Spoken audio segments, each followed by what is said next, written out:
John's eyes snapped open to a world unrecognizable, yet eerily familiar. Before him, Native Americans operated drones with a skill that belied their era, the buzzing machines soaring overhead in search of buffalo. As he crouched in the underbrush, a drone glided by, its shadow fleeting over the tall grass.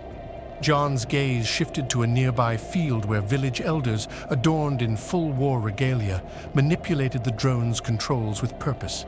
Their intent seemed to stretch beyond mere hunting, a suspicion confirmed by the chief's howling war cries that echoed across the plains, sending shivers down John's spine. On a downward slope, the drone's camera locked onto a herd of buffalo. John's mind raced.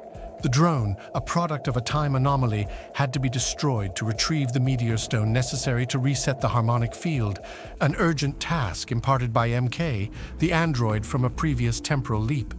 Since his arrival, when the vortex had unceremoniously deposited him into this time, some villagers had cried out, branding him a demon. In gratitude for their hospitality, John had shared his knowledge of hygiene and sanitation, emphasizing hand-washing, boiling water, and isolation practices to curb the spread of disease. He had even introduced vaccination, using Edward Jenner's method to inoculate against smallpox. The massive red comet, hanging motionless in the sky, was the source of the villagers' dread, a harbinger of pandemonium. MK had explained that the Chrono Comet was an anomaly from the Big Bang, never meant to enter their solar system. Its presence was a puzzle with missing pieces. Removing the crystals from the comet would only serve as a temporary fix. The altered timeline would inevitably snap back if not properly corrected. Armed with futuristic gadgets to aid his quest, John knew his journey was far from over. As night fell, John retreated to a nearby cave, biding his time until the hunting party departed. With the village distracted, he seized the opportunity to set the village chef's teepee ablaze. Amidst the chaos, he snatched the drone of time and its solar charger, retreating to the cave to unravel its secrets.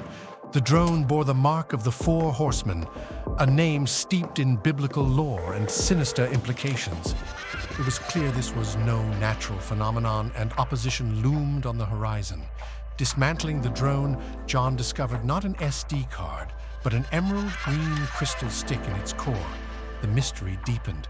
Was this alien technology or a relic from the future? Why disrupt the past?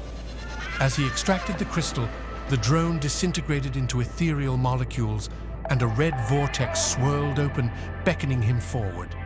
Stepping through, John found himself on the comet, facing a keyhole shaped for the crystal he held. As he inserted it, the comet shuddered and resumed its cosmic dance. Join us next week for the continuation of John's adventures through time.